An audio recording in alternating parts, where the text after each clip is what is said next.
Good evening friends, I hope you all are doing good. आज हमारी judgement series का lecture number 5 है, जिसमें हम बेरूबारी केस करने जा रहे हैं।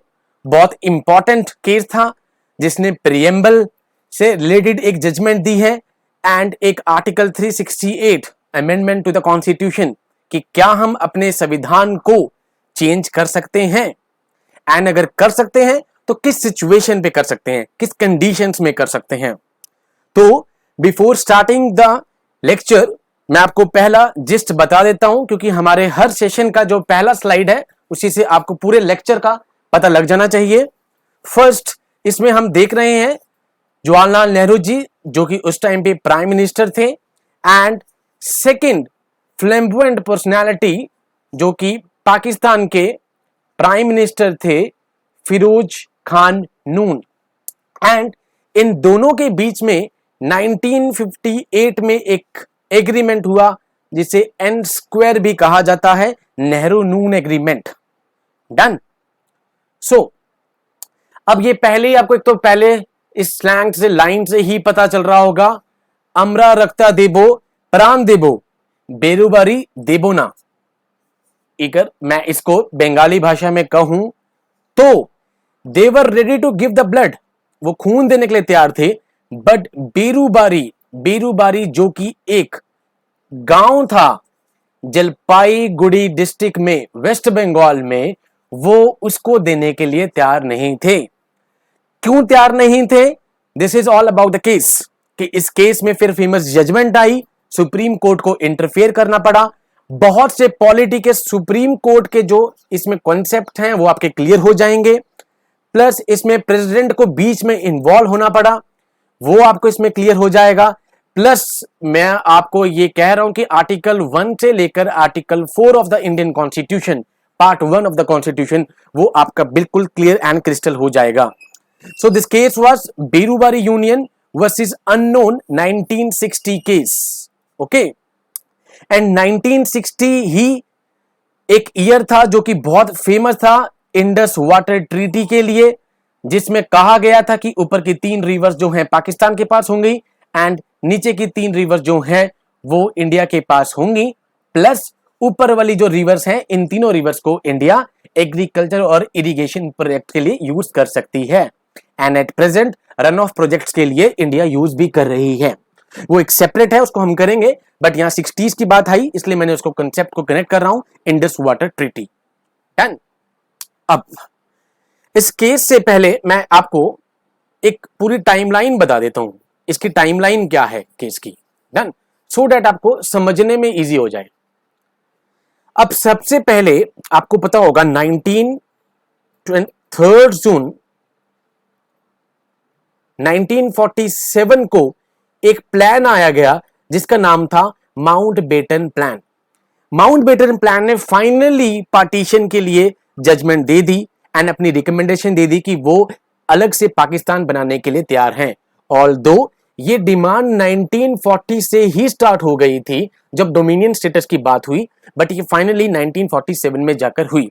एंड 1940 ही था जब सबसे पहले रहमत अली खान, जिसने एक टर्म क्वाइंड करी पाकिस्तान, ये था पाकिस्तान, याद रखना। Air P stand for the Punjab, A stand for the Afghanistan, K stand for the Kashmir, S stand for the Sindh and TAN stand for the Baluchistan। ये था पाकिस्तान, एंड बाद में आई को ऐड किया गया to ease the pronunciation on the same lines. Afghanistan में बाद में आई को ऐड कर दिया गया। सो रहमत Ali was the main person who coined the term Pakistan, not Pakistan, Pakistan. And Mountbatten plan ने कहा कि ओके, पाकिस्तान को अलग बना दिया जाए। अब ये सवाल उठा कि बाउंड्री कैसे डिवाइड होगी। अब उसके लिए उन्होंने रेड क्लिफ कमीशन को बनाया, रेड क्लिफ अवार्ड, एंड उनको रिस्पॉन्सिबिलिटी दी कि भाई आप क्या कीजिए, बाउंड्री को ड्रॉ कीजिए एंड बताइए कि किस किस पोर्शन में इनको डिवाइड करना है। अब सबसे बड़ी गलती जो माउंटबेटन से यहां पर यह हो गई कि उन्होंने मिसमैच ऑफ टैलेंट, जैसे मोदी जी ने अपने स्पीच में कहा था 2015 में कि इंडिया में टैलेंट बहुत है, but mismatch of the talent हो रहा है, जो बंदा जहां होना चाहिए वो वहां पर नहीं है। ओके, सेम यहां पर हुआ है। रेडक्लिफ जी जो बाय प्रोफेशन तो थे लॉयर, बट उनको काम दे दिया ज्योग्राफी का, तो there was a huge mismatch between the talent. Okay, अब उनको कहा कि आप ज्योग्राफिकल बाउंड्री ड्रॉ कीजिए। अब उन्होंने बिल्कुल ही लेमैन की तरह दिमाग लगाया, कहा कि जहां पर हिंदूज ज्यादा हैं वहां पे इंडिया बना दो, एंड जहां पर मुस्लिम ज्यादा हैं वहां पर पाकिस्तान बना दो। तो ये मैप किस तरीके से निकल के आया कि भाई ये वाला जो पोर्शन है इसे वेस्ट पाकिस्तान बना दो, इस वाले पोर्शन को क्या बना दो, ईस्ट पाकिस्तान, और ये हमारा ब्यूटीफुल इंडिया बीच में आ गया। अब यहां पर बंगाल में यहां पर दो डिस्ट्रिक्ट थे, एक तो था कूच बिहार, एंड पहले क्या होता था, यहां के रूलर्स और मराठास और मुगल्स के बीच में एक चेस की गेम चलती थी, एंड जो भी वो हारता था वो एक टेरिटरी को दूसरी टेरिटरी में दे देता था, जो भी हारता था। तो कूच बिहार और रंगपुर के पीछे लड़ाई हुई पहले तो क्या हुआ, कूच बिहार को तो वेस्ट बंगाल में रखा गया, प्लस जो था रंगपुर को उन्होंने बांग्लादेश, जो कि अब बांग्लादेश बन चुका है, ईस्ट पाकिस्तान में दे दिया। डन। अब क्या होता है कि इसके बाद नेक्स्ट जो लड़ाई हुई वो यहां पर एक डिस्ट्रिक्ट थी हमारे पास बेरूबरी, विलेज था एक बेरूबरी, कूच बिहार का तो सॉर्ट आउट हो गया, एंड रंगपुर को वहां पर दे दिया गया।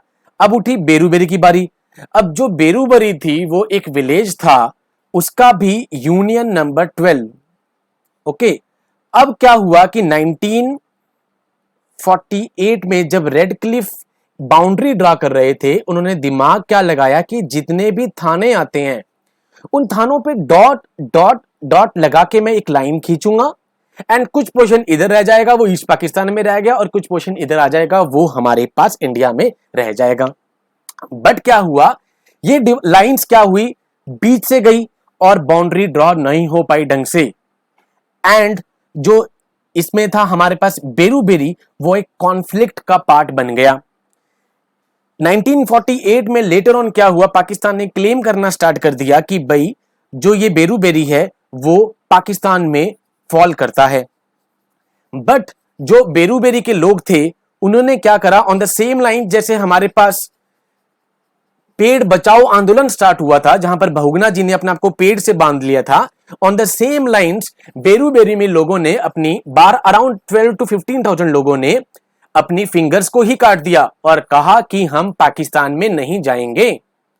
ओके, एंड उन्होंने बहुत ही ज्यादा इसके लिए लड़ाइयां लड़ी, एंड वहां पे बहुत सारे प्रोटेस्ट हुए, एंड तब ये लाइन निकल के आई, अमरा रक्तो देबो प्राण देबो बेरूबरी देबो न, कि हम बेरूबरी को पाकिस्तान में नहीं देंगे।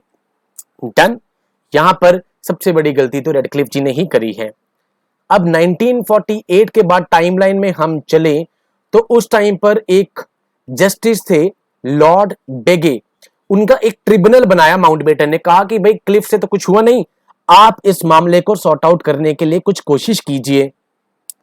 पाकिस्तान ने इसको ऑब्जेक्ट तो नहीं करा, बट 1952 में दोबारा से डिमांड उठा दी कि भाई बेरूबेरी पाकिस्तान में फॉल करता है। डन। एंड धीरे धीरे करके 1958 में नेहरू जी और नून जी का एग्रीमेंट होता है, एंड स्क्वायर एग्रीमेंट। ये एग्रीमेंट तो हो गया, बट अब ये तो है नहीं कि एग्रीमेंट हुआ और ये हाथ मिलाए और एक टेरिटरी दूसरी टेरिटरी में चली गई। ये लड़ाई 2015 तक चलती रही, जब 2015 में लैंडमार्क जजमेंट आई और एक 100 अमेंडमेंट एक्ट आया 2015 का, जिसमें enclaves 111 enclaves Bangladesh, 51 enclaves India को मिले और प्रॉब्लम को सॉर्ट आउट करा गया। बट 2015 तक पहुंचते पहुंचते एक लैंडमार्क जजमेंट आई, बेरूबेरी की जजमेंट आई, जिसके कारण ये 2015 में जजमेंट, ये अमेंडमेंट हुआ है। डन। अब नेहरू और नून के एग्रीमेंट को मानना है कि नहीं मानना है, ये तो है नहीं कि हाथ मिलाया और बेरूबेरी चला गया। अब सवाल उठाया गया कि भाई mere the agreement amounts to the cession of the territory to the another territory. क्या खाली एग्रीमेंट करने से टेरिटरी को फॉरेन स्टेट को हम दे देंगे? नहीं। तो क्या हुआ, ये केस राजेंद्र प्रसाद जी के पास पहुंच गया। अब राजेंद्र प्रसाद जी ने यहां पर इंडियन पॉलिटी का सुप्रीम कोर्ट का चैप्टर पढ़ा हुआ था 143 article.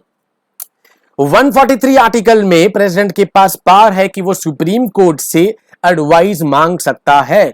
Although supreme court may or may not give, एक केस है जहां पे मे और मे नॉट है, बट अगर प्रेसिडेंट कुछ प्री कॉन्स्टिट्यूशनल ट्रीटी से कुछ रिलेटेड मांग रहा है तो supreme court is bound to give the information.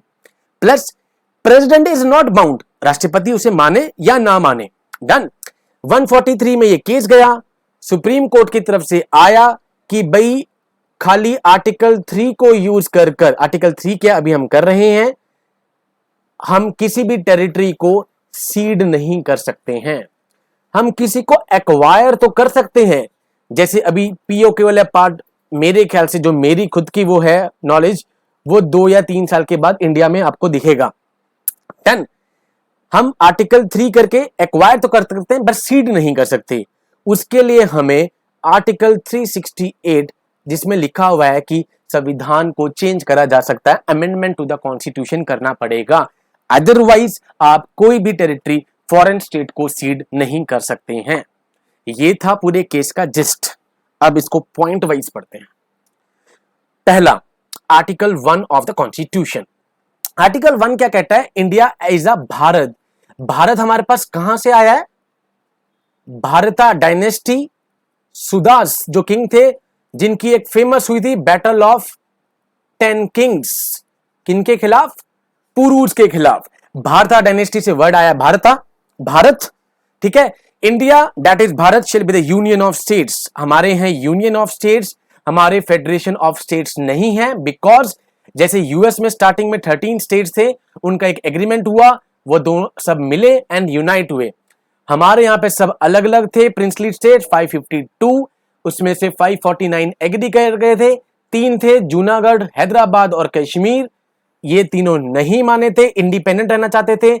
इन दोनों को तो ऑल दो स्टार्टिंग में इंडिया में मिला लिया गया था सरदार वल्लभ भाई पटेल के थ्रू, कश्मीर का स्पेशल स्टेटस था, वो भी फाइनली हमारा 30 अगस्त को, अक्टूबर को 2019 को निकल गया एंड जम्मू कश्मीर एक इंडिपेंडेंट हो गया in the form of union territories. So India that is Bharat shall be the union of states, ये आपको पता हो। इसका दूसरा मतलब यह है कि कोई भी स्टेट कल को ये नहीं है कि पंजाब कहे कि हम निकल के वेस्ट पंजाब में जा रहे हैं, पाकिस्तान में। कोई भी स्टेट इंडिया से निकलकर किसी और स्टेट कंट्री में जाकर नहीं मिल सकता है। Okay, so that is why India is the union of states. The states and the territories therefore shall be specified in the first schedule. First schedule में हमारे पास सारी के सारी स्टेट्स, उनकी टेरिटरी, उनका टेरिटोरियल एक्सटेंट है। एट प्रेजेंट 28 स्टेट्स हैं और 8 यूटीज हैं। डन। जो लेटेस्ट यूटीज बनी है वो हमारी बनी है अभी दमन एंड दीव एंड दादरा नगर हवेली को, दोनों को जोड़कर। Done. The territory of shall comprise the territories of the states 28, the UTs 8, such territories that may be acquired. Word यहां पर है एक्वायर, दैट मीन्स सीड नहीं कर सकते। ये नहीं है कि कोई भी पार्ट उठाया और किसी और को दे दिया। You can acquire the territory from other but you can not seed. Done. ये था आर्टिकल 1। आर्टिकल 3, आर्टिकल 3 कहता है formation of the new states and alteration of area, boundaries and the names. बहुत इजी आर्टिकल है ये। पहला है parliament by law में form a new state by separation of territory from any state और bye uniting 2 more states और part of states by uniting UTs। इसका best example मैं आपको बता देता हूं अभी, Jammu and Kashmir reorganisation bill 30 अक्टूबर 2019, जिस दिन 144th बर्थ एनिवर्सरी थी सरदार वल्लभ भाई पटेल जी की, इन दोनों को मिलाया गया, जम्मू कश्मीर और लद्दाख अलग अलग यूटी बना दी गई। इसका भी एक कॉन्सेप्ट होता है वैसे तो, कि जो इसमें ये बिल होगा रिलेटेड टू आर्टिकल 3 वो प्रेसिडेंट से पहले पूछ के ही इंट्रोड्यूस होगा, उसके बाद राष्ट्रपति रिस्पेक्टिव स्टेट असेंबली के पास उस पर्टिकुलर बिल को भेजेगी एंड देन स्टेट असेंबली वापस प्रेसिडेंट को भेजेगी एंड यहां पर प्रेसिडेंट बाउंड नहीं है स्टेट की किसी भी सजेशन से। दैट मींस पार्लियामेंट चाहे तो किसी भी स्ट्रक्चर को चेंज कर सकती है एंड जम्मू कश्मीर में यही हुआ था। जम्मू कश्मीर की असेंबली डिसॉल्व थी, इसलिए ये प्रेसिडेंट ने सुमोटो अपने आप ही एक्शन ले दिया एंड उसको यूटीज में कन्वर्ट कर दिया। नेक्स्ट, किसी भी एरिया को इंक्रीज कर सकती है, डिमिनिश कर सकती है, alter the boundaries and alter the name, नाम चेंज करना हो वो कभी भी आराम से कर सकती है, इसमें उन्हें किसी भी चीज की पूछने की जरूरत नहीं पड़ेगी। That is the article 3। Article 143 हमने पिछली बार किया था, आर्टिकल 136 स्पेशल लीव पिटीशन, इस बार कर रहे हैं 143 जिसमें प्रेसिडेंट के पास पावर है कि वो एडवाइस ले सकता है from the supreme court in two categories. First, matter of public importance. Second, any question arise of pre constitution, treaty, agreement, Sanand और सिमिलर इंस्ट्रूमेंट। 26 नवंबर 1949 कॉन्स्टिट्यूशन डे, इससे पहले की कोई ट्रीटी हो या इसके बाद की, अगर राष्ट्रपति को कोई भी डाउट हो रहा है तो वो वहां सुप्रीम कोर्ट से एडवाइस मांग सकता है। ए वाले पार्ट में सुप्रीम कोर्ट का दिल करे तो वो मना भी कर सकता है और हां भी कर सकता है, बट दूसरे वाले केस में हां ही करनी पड़ेगी। प्लस इन दोनों की जो राष्ट्रपति के पास एडवाइस जाएगी, प्रेसिडेंट उसे मना भी कर सकता है। President is not bound with the advice given by the supreme court. Let's start the topic. अभी तक आपको पता लग गया होगा आर्टिकल 1, आर्टिकल 3, आर्टिकल 143। ठीक है, लड़ाई शुरू हुई है 3 जून 1947 माउंटबेटन प्लान, जिसने सबसे पहले पार्टीशन वर्ड का यूज करा और पाकिस्तान को अलग कर दिया गया। नेक्स्ट, फर्स्ट बेरूबेरी अभी हमने करा। It is a small group of villages in Jalpaiguri district of today's West Bengal which falls under 2 thanas of Jalpaiguri and Boda. Boda को तो बाद में क्या करा, ओमिट ही कर दिया उस पे से। एंड इसके बाद जब इंडिया इंडिपेंडेंस एक्ट आया 47 में, तो इंडिया और पाकिस्तान की बाउंड्रीज को ड्रा करने के लिए गवर्नर जनरल ने रेड क्लिफ कमीशन बनाया। बट जैसे मैंने आपको बताया, मिसमैच ऑफ टैलेंट थे, लॉयर काम ज्योग्राफी का करवा रहे थे इनसे, तो ये यहां पर ढंग से नहीं कर पाए। इन्होंने क्या करा, ये थाने लिए एंड थानों को कनेक्ट करना स्टार्ट कर दिया। इससे क्या हुआ कि बाउंड्री ढंग से ड्रा नहीं हुई, कुछ पोर्शन इधर रह गया, कुछ पोर्शन इधर रह गया। उसमें से एक जो कंटेशियस इशू था वो था, कंटेशियस इशू था बेरूबेरी। डन। अब जो अवार्ड डिटरमिन हुआ था रेड क्लिफ का, वो एक्सेप्ट नहीं किया इंडिया और पाकिस्तान ने, एंड ये डिस्प्यूट होनी स्टार्ट हो गई। जैसे कि मैंने आपको बताया कि अराउंड 12 to 14,000 लोगों ने अपने फिंगर्स को काट लिया था और कहा था कि हम इंडिया की साइड ही रहेंगे। डन। इसके बाद एक जस्टिस का ट्रिब्यूनल बनाया गया, लॉर्ड बेगे ट्रिब्यूनल सेटअप किया गया इस इशू को एड्रेस करने के लिए। बट जब ये 1952 में एड्रेस नहीं हुआ, तो फाइनली 1958 में एन स्क्वायर, याद रखना है आपको, जवाहरलाल नेहरू और नून के बीच में एक एग्रीमेंट हुआ। अब एग्रीमेंट तो हो गया, बट एग्रीमेंट के बाद का मतलब नहीं था कि भाई उसको हम सीड कर देंगे टू द पाकिस्तान। डन। तो अब लड़ाई हुई कि किस तरीके से बेरूबेरी केस को सॉल्व करना है, एंड फाइनली ये केस यहां से राष्ट्रपति जी के पास पहुंच गया।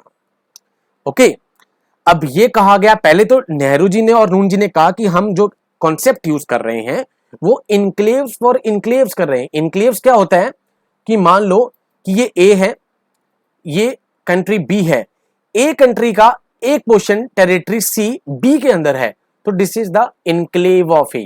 डन। तो इसी तरीके के बहुत सारे इनक्लेव अभी दोनों तरफ बटे हुए थे बिकॉज ऑफ द डिमार्केशन, जो कि डिमार्केशन ढंग से नहीं हो पाई। इसलिए इन्होंने कहा, नेहरू जी और नून जी ने, कि हम खाली इनक्लेव फॉर इनक्लेव्स खेल रहे हैं। डन। हम कोई भी टेरिटोरियल लॉस और गेन नहीं खेल रहे हैं, जितने देगा उतना ही हम लेंगे। ठीक है, ऑल दो ये इलाका बहुत छोटा सा था, 8.75 स्क्वायर माइल्स का था, बट ये लड़ाई बहुत बड़ी थी क्योंकि वहां के लोगों ने ही प्रोटेस्ट कर दिया था कि हमें इंडिया में ही रहना है। डन। तो एग्रीमेंट में पहले ये डिसाइड किया गया कि जो बेरूबेरी यूनियन 12 है उसको डिवाइड कर दिया जाए in such a way, half of the area given to the Pakistan और हाफ जो है वो दिस। इसको कैसे डिवाइड करा गया कि भाई जो नॉर्थ वाला पार्ट है वो इंडिया रख ले बंगाल में, और जो साउथ वाला पार्ट है वो ईस्ट पाकिस्तान को दे दिया जाए, जो कि 1971 में बांग्लादेश बन गया था। डन। अब यहां पर लीगल इश्यूज आए, वो अभी मैंने आपको बता दिया है, बट मैं अब यहां पर इस पॉइंट्स के थ्रू बता रहा हूं। पहला तो इशू ये आया कि भाई आपकी जो ये कॉफी पे मीटिंग हुई है नेहरू जी की और नून जी की, इस चीज से क्या खाली किसी भी टेरिटरी को हम सीड कर सकते हैं? नहीं कर सकते हैं। पहला क्वेश्चन ये आया कि whether the execution of the agreements concerning the Berubari union require any legislative action. क्योंकि यहां पर क्या हुआ है कि दो एग्जीक्यूटिव्स की मीटिंग हुई है, ठीक है, executives are accountable to the legislature. तो कहा गया कि भाई पार्लियामेंट की बिना पूछे क्या ऐसा हो सकता है कि किसी भी टेरिटरी को हम सीड कर दें? क्या हमें इसमें आर्टिकल 3 में चेंज करना पड़ेगा या आर्टिकल 368 में संविधान को ही चेंज करना पड़ेगा? ये दो तो पहले क्लॉज आए। अब राष्ट्रपति जी ने क्या कहा कि इस कंफ्यूजन को हटाने के लिए मैं क्या करता हूं, आर्टिकल 143 को यूज करता हूं और सुप्रीम कोर्ट को भेजता हूं कि भाई तुम अपनी अंडर एडवाइजरी जुरिडिक्शन मुझे इससे रिलेटेड बताइए कि क्या करना चाहिए। ठीक है, अब यहां पर दो सवाल पूछे गए राष्ट्रपति जी के थ्रू। राष्ट्रपति जी ने पहला क्वेश्चन पूछा कि does the implementation of the agreement requires legislative action, कि खाली लेजिस्लेटिव एक्शन से हम किसी भी चीज को कहीं और दे दें। सेकंड, उन्होंने कहा कि if so will a law enacted by the parliament under article 3 is sufficient. Article 3 में जो चीजें हैं, form a new state, divide a state, क्या खाली उन चीजों से ही हम किसी चीज को सीड कर दें या फिर आर्टिकल 368 से हम संविधान में चेंज करें एंड उसके बाद इसको किसी और फॉरेन स्टेट में दें? ये दो क्वेश्चन पूछे गए राष्ट्रपति जी के through to the chief justice of the supreme court. अब यूनियन गवर्नमेंट ने उससे पहले अपने एक पॉइंट रखने स्टार्ट कर दिए। यूनियन गवर्नमेंट जी ने कहा, हमारे नेहरू जी की सरकार ने कहा कि भाई हम यहां पर खाली एक डिस्प्यूट को सेटल डाउन कर रहे हैं। It is mayor the settling of the boundary dispute. हम यहां पर कुछ भी नया चीज नहीं लेके आ रहे हैं, यहां पर नो लॉस नो गेन की थ्योरी यूज कर रहे हैं एंड ये कोई भी सब्स्टिट्यूशन ऑफ न्यू बाउंड्री नहीं है, कोई ऑल्टरेशन नहीं है। ये खाली हम जो कमीशन ने कहा था, हम खाली कुछ पोर्शन अपने पास रख रहे हैं, कुछ इनको दे रहे हैं, हम कुछ भी सीड नहीं कर रहे हैं, जस्ट सेटल डाउन कर रहे हैं। सो इसमें किसी भी पार्लियामेंट की जरूरत नहीं है। डन। उन्होंने कहा, union government argue that the legislative action is not required for this agreement. इसके लिए लेजिस्लेटिव एक्शन की जरूरत ही नहीं है। बट अदर जो एक और पार्टी थी पार्लियामेंट की, उसने कहा कि parliament did not have a power to cede any position in favour of foreign state. कि भाई पार्लियामेंट के पास कोई पावर नहीं है वो आर्टिकल 368 को अमेंड करके और हमें पावर दे कि भाई इसको सीड करना है, इसको नहीं करना है। इन्होंने ये पॉइंट सुप्रीम कोर्ट के आगे रखे एंड कहा कि इसे कोई भी लेजिस्लेटिव एक्शंस की जरूरत नहीं है। बट यहां पर क्या हुआ, उन्होंने एक पॉइंट ये कहा कि जो प्रियम्बल है, अब प्रियम्बल हमारे को क्या कहता है कि भाई India is the sovereign state, हम अपनी सोवरेनिटी किसी और को नहीं दे सकते हैं। प्रियम्बल क्या है? एक प्रीफेस, एक इंडेक्स है, एक छोटा वर्जन है कॉन्स्टिट्यूशन का, जिसमें लिखा हुआ है we are a democratic republic form of the government. तो हम लेजिस्लेशन लाकर किसी भी पोर्शन को किसी के पास नहीं दे सकते हैं। एंड उन्होंने कहा कि आर्टिकल 1 में सरकार के पास जो पावर है वो दी गई है एक्वायर करने की। हमने किया था अभी एक पहला पॉइंट उसमें कि आप किसी भी चीज को एक्वायर कर सकते हैं, किसी भी चीज को सीड नहीं कर सकते। डन। अब आया जजमेंट का डे कि जो प्रियम्बल का पॉइंट सरकार ने रखा, सरकार ने कहा कि हम तो खाली mayor settle down of the disputes कर रहे हैं, हम इसमें कुछ भी सीड नहीं कर रहे हैं, नो प्रॉफिट नो लॉस की थ्योरी दे दी। अब इन सभी चीजों को सुनकर सुप्रीम कोर्ट ने पहला कहा कि मैं सब कुछ सुनने के लिए तैयार हूं, ठीक है, and the parties have accepted the most expedient and reasonable way to resolve the disputes.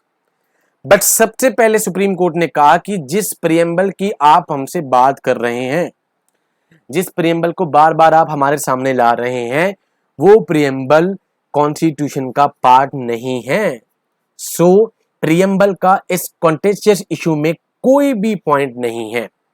तो पहला जो पॉइंट आया वो आया कि preamble is not a part of the constitution, जिसे कि केशव नंदा भारती केस में ओवर रूल कर दिया गया और कहा कि preamble is a part of the constitution but आप बेसिक स्ट्रक्चर को चेंज नहीं कर सकते हैं।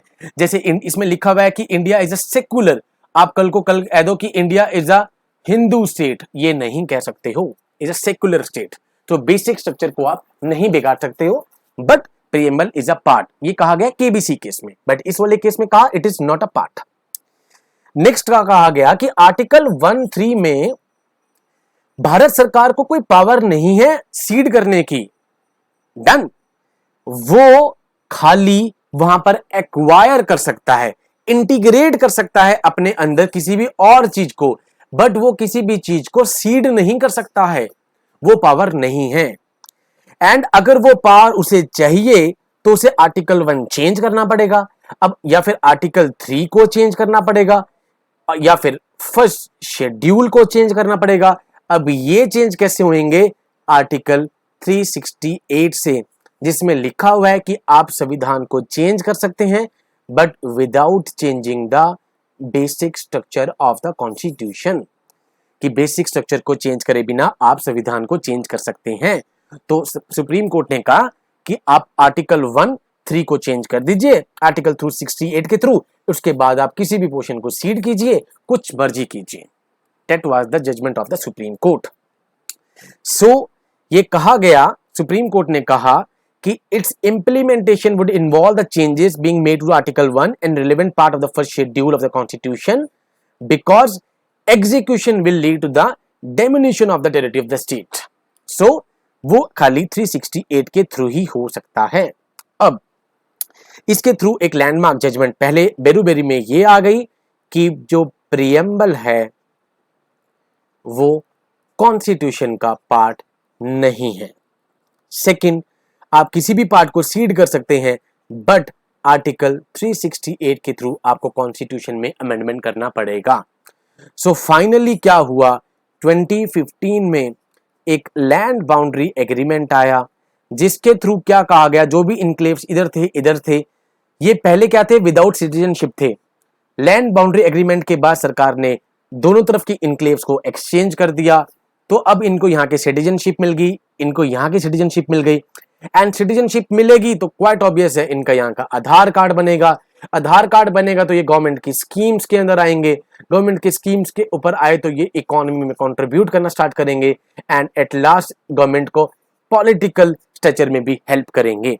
सो ये फाइनली 2015 में एग्रीमेंट हुआ, लैंड बाउंड्री एग्रीमेंट। एंड उसके बाद 4 स्टेट थे हमारे पास, असम, वेस्ट बंगाल, त्रिपुरा, मेघालय, इन चारों में ये इनक्लेव्स थे जहां से ये एक्सचेंज कर लैंड बाउंड्री एग्रीमेंट को लाया गया बाय 100th अमेंडमेंट 2015। एंड इसमें आर्टिकल 368 में 2 तरीके से कॉन्स्टिट्यूशन में अमेंड हो सकता है। First is through the special majority. Special majority का मतलब क्या होता है, absolute majority plus 2/3 of the member present and voting. ये मेजोरिटी भी चाहिए, एब्सोल्यूट मतलब अगर 100 बंदे हैं तो 51 चाहिए। ये तो है नॉर्मल संविधान में चेंज करना है अगर, बट अगर वो फेडरल स्ट्रक्चर को भी फर्क डाल रहा है, फेडरल स्ट्रक्चर मतलब स्टेट्स को भी फर्क डाल रहा है, तो वहां पर हाफ ऑफ द स्टेट्स की रेटिफिकेशन भी चाहिए। जैसे अभी यहां पर 28 स्टेट्स हैं तो 15 स्टेट्स उस पर साइन करेंगे, रेटिफाई करेंगे खाली, डन। जैसे यहां पर अभी 4 स्टेट्स की बाउंड्री रीडिफाइन हो रही थी, इसलिए ये स्टेट रेटिफिकेशन के थ्रू पास आउट हुआ 100 अमेंडमेंट 2015। एंड इसके बाद बांग्लादेश, और इसमें एक चीज ही रह गई थी, 3 बीघा कॉरिडोर, जिसको 9 ईयर्स के लिए अभी लीज पे दे दिया गया है टू द बांग्लादेश। ये कॉरिडोर है जैसे पाकिस्तान और इंडिया के बीच में करतारपुर कॉरिडोर खुला है, सेम कॉरिडोर है, क्योंकि यहां पर उनकी 2 जगहें हैं, दहाग्राम, अंगारकोटा, ये उनका इनक्लेव था, ये यहां पर इस साइड पे था, इंडिया की साइड पे था, तो उसको एक्सेस करने के लिए 3 बीघा कॉरिडोर इंडिया ने उनको दे दिया है, अब वो इसको यहां पे एक्सेस कर सकते हैं, done. So this was the land boundary agreement of India and Bangladesh, जो अभी करंट में चल रहा है, 2015 जो उनका बिल्कुल लेटेस्ट अपडेट था। So this was about the Berubari case. यहां से आपको 2 पॉइंट याद रखने हैं। बेरूबेरी केस से 2 पॉइंट्स सामने आए। फर्स्ट, कि कोई भी इंडियन पोर्शन को अगर आपको सीड करना है, किसी फॉरेन कंट्री को देना है, you need the change in the article 368। That means you need a constitutional amendment, जिसके through first schedule article 3 article 1 में चेंज होगा। And second, preamble is not the part of the constitution, जिसे कि later on overruled कर दिया गया in the Kesavananda Bharati case and Sajjan Singh case, जिसमें कहा गया कि it is a part of the constitution but you can not change the basic structure. Done. So this is all about the today's judgment series. Jai Hind to all. Take care.